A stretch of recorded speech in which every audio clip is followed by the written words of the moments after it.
श्री ज्ञानसार सूत्र में उपाध्याय यशोविजय जी पूर्णता अष्टक में आत्मा की परिपूर्ण अवस्था की बात करते हैं। आत्मा की परिपूर्ण अवस्था यानी सच्चिदानंद स्वरूप। सत यानी आत्मा का होना। तो आत्मा तीनों काल में विद्यमान है और इसीलिए शाश्वत है।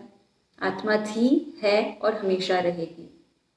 चिद स्वरूप यानी आत्मा सदा ही जानने वाला है और इसीलिए ज्ञान स्वरूप है, तथा निरंतर आनंद को भोगने वाली है और इसीलिए आनंदमय है।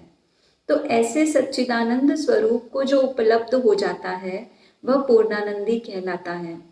आत्मा के अलावा बाहर सुख खोजने वाला पुद्गलानंदी कहलाता है।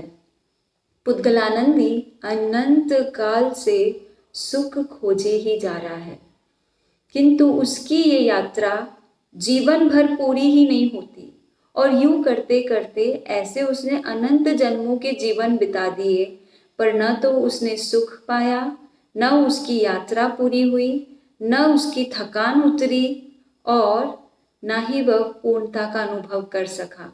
आज तक हम भी तो अधूरे हैं, आधे हैं। हम भी तो सुख खोजे ही जा रहे हैं। हम भी पूर्णता की अवस्था को प्राप्त करें और इसलिए यशोविजय जी हमें मग्न होने को कह रहे हैं। मग्न यानी डूब जाना, खो जाना, तन्मय हो जाना, तल्लीन हो जाना।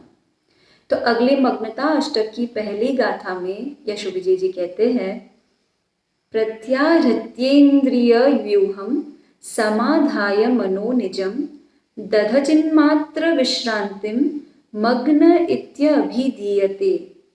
जो आत्मा इंद्रियों के विषयों से निवृत्त होकर मन को अपनी आत्मा में एकाग्र करता है और चैतन्य स्वरूप में विश्रांति लेता है, उसी आत्मा को मग्न कहा जाता है।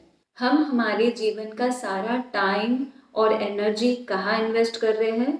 इंद्रियों के विषयों को पूरा करने में, और इसीलिए हम इंद्रियों के गुलाम बन बैठे हैं और उनकी चाकरी किए जा रहे हैं। यशोविजय जी कहते हैं, इस प्लेजर हंट से अपने मन को विड्रॉ करके हमें अपनी आत्मा में उसे एकाग्र करना है और चैतन्य स्वरूप में विश्रांति लेनी है। To rest in the self, to get engrossed in the self is what मग्नता इज।